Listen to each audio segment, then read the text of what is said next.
Hey everyone! Welcome back to my channel. Today we're diving into the world of hashtags.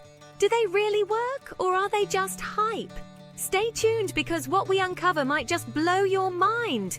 Alright, let's get right into it. Hashtags, those little number symbols that have taken over our social media feeds. Some say they're the magic key to going viral, while others think they're a complete waste of time. So what's the truth?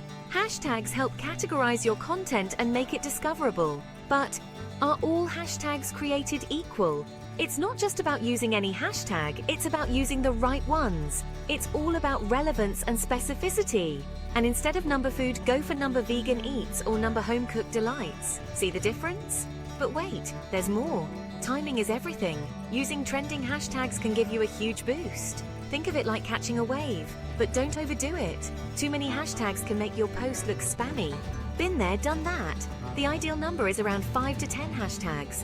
The mystery of hashtags solved. Use them wisely, and they can be your ticket to social media stardom.